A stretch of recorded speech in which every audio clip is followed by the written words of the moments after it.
नमस्कार, मेरा नाम आलोक है। आप लाइव स्ट्रीज देख रहे हैं। बिहार विधान परिषद की 24 सीटों के लिए चुनाव होना है। स्थानीय निकाय कोटे से यह चुनाव कराया जाना है, लेकिन इन 24 सीटों को लेकर अब काफ़ी रस्म-कस की स्थिति जो है वो बनी हुई है। हालांकि अगर हम पार्टियों की बात करें तो एक तरफ जहां आरजेडी और वामपंथी दल जो है वो एक साथ है, वही दूसरी ओर जेडीयू बीजेपी का अलायंस हो चुका है। सीटों की बंटवारे की बात भी हम आपको बता चुके हैं पहले ही। एनडीए के अंदर 13-11 का फॉर्मूला हुआ था। 13 सीटों पर बीजेपी लड़ेगी, जिसमें से एक सीट राष्ट्रीय लोक जनशक्ति पार्टी यानी कि पशुपति कुमार पारस की जो पार्टी है उसे जा रही है। 12 सीटों पर बीजेपी चुनाव लड़ेगी और 11 सीटें जेडीयू के कोटे में आई हैं।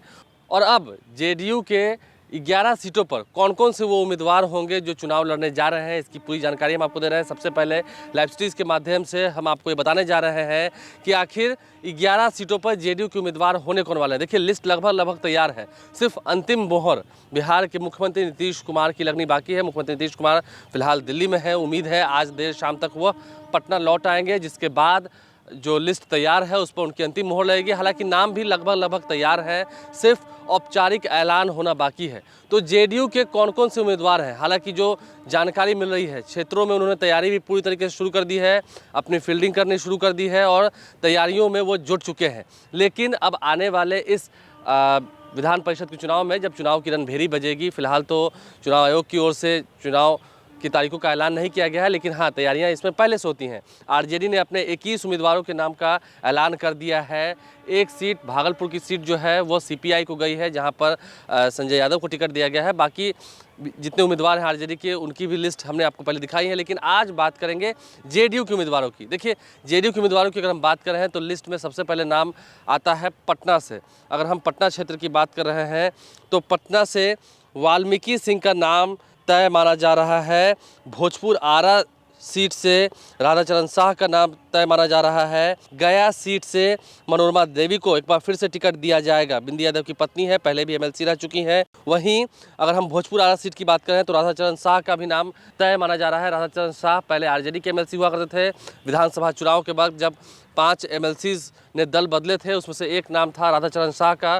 फिर से जेडीयू उन्हें टिकट देने जा रही है। इस बार भी नालंदा सीट से रीना यादव, जो कि राजू यादव की धर्मपत्नी है, पिछली बार भी वो बिहार विधान परिषद के सदस्य चुनी गई थी। इस बार भी नालंदा से रीना यादव को ही जेडीयू का टिकट मिलने जा रहा है, ये भी बात लगभग तय है। वहीं नवादा से सलमान रागीव को टिकट देने जा रही है जेडीयू, जो बातें सामने कन्फर्म निकल के आ रही हैं। मुंगेर सीट से, देखिए मुंगेर सीट पर तस्वीरें पहले से साफ थी, लेकिन विवादों का भी कहीं ना कहीं पिटारा जेडीयू के पास था।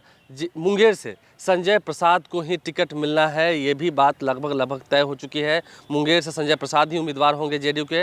हालांकि अब देखना ये होगा कि सुमित सिंह, जो कि बिहार सरकार के मंत्री हैं, निर्दलीय विधायक एकमात्र वो जीत के आए थे 2020 विधानसभा चुनाव में। उन्होंने पहले ही कह दिया था कि अगर संजय प्रसाद चुनाव लड़ते हैं, जो कि कयास लगाए जा रहे थे, ऑफ द रिकॉर्ड बातें जब होती हैं तो ये जानकारी मिल रही थी कि अगर संजय प्रसाद चुनाव लड़ते हैं तो सुमित सिंह अपनी धर्मपत्नी को वहाँ पर चुनाव लड़ाएंगे।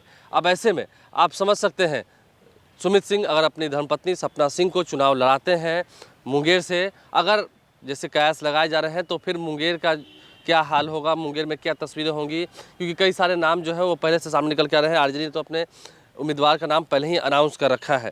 अब हम अगर आगे बढ़ते हैं तो भागलपुर से विजय सिंह को टिकट मिलना लगभग तय है। भागलपुर सीट से जो हाउसिंग कोऑपरेटिव बोर्ड के चेयरमैन भी हैं, उनका टिकट लगभग जेडीयू से कंफर्म है।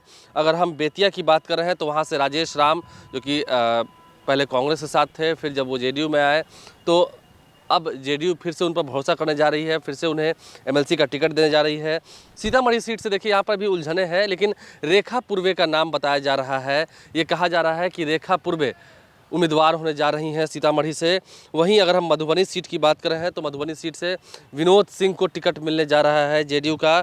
और मुजफ्फरपुर से एक बार फिर से दिनेश सिंह, जो कि एमएलसी हैं जेडीयू के, उन्हें एक बार फिर से जनता दल यूनाइटेड टिकट देने जा रही है। मुजफ्फरपुर से भी दिनेश सिंह का नाम लगभग तय है। अब ऐसे में जेडीयू के तमाम उम्मीदवारों के नाम हमने आपको बता दिए हैं। 11 सीटें जेडीयू के कोटे में थीं और उन 11 सीटों पर कौन वो 11 पहलवान होंगे जो जेडीयू का टिकट लेकर अखाड़े में उतरेंगे। मैदान में जीत मिलेगी या शिकस्त मिलेगी, क्या होगा ये तो खैर आने वाला समय बताएगा, क्योंकि एनडीए के नेता पहले से दावा कर रहे हैं, जेडीयू बीजेपी का जो अलायंस हुआ था, ये दावे किए जा रहे हैं कि लगभग सीटें जो हैं 24 सीटों में से ज़्यादातर सीटें जो है वो एनडीए जीतने जा रही है। हालांकि आरजेडी कोटे की ओर से, आरजेडी खेमे की ओर से जो सीटें तय की गई हैं, जो उम्मीदवारों का ऐलान किया गया है, अब देखना ये होगा कि लड़ाई कितनी दिलचस्प होती है, क्योंकि इसमें देखिए संसाधनों का, इसमें रुपए पैसों का काफ़ी बड़ा एक अहम रोल है। बिना रुपया पैसा फेंके हुए, खर्च किए हुए आप इस चुनाव को जीत नहीं सकते हैं, ये भी लगभग तय है। तो अब ऐसे में वो 11 पहलवान जेडीयू के कौन होने जा रहे हैं, वो 11 उम्मीदवार जेडीयू के कौन होने जा रहे हैं, इसकी बातें हमने आपको बताई हैं। अंतिम मोहर लगनी लिस्ट पर बाकी है। देखिए जो लिस्ट तैयार हुई है उसमें जिन नामों की पुख्ता तरीके से चर्चा है, उन नामों का ऐलान होना ही लगभग अब सिर्फ बाकी रह गया है, औपचारिक ऐलान बाकी रह गया है। लेकिन अब जब नीतीश कुमार लौटते हैं, इन नामों को एक बार वो देखेंगे और जब उनकी मुहर लग जाएगी, जो कि जेडीयू के सर्वे सर्वा है, क्योंकि देखिए जेडीयू के तमाम नेता ये कहते हैं, जेडीयू में 3 नहीं 2 नहीं सिर्फ एक नेता है, वो नेता है नीतीश कुमार। और नीतीश कुमार की जब मुहर लग जाएगी तो इन 11 नामों पर से पर्दा उठ जाएगा और उम्मीद है 11 नाम यही होने जा रहे हैं जो इस वक्त लाइव स्ट्रीम आपको बता रहा है। और इन 11 उम्मीदवारों ने अपनी तैयारी शुरू भी कर दी है। बहरहाल आप लाइव स्ट्रीम से बने रहें, हमारे चैनल को सब्सक्राइब कर लें, साथ साथ फेसबुक पेज भी लाइक करें। धन्यवाद।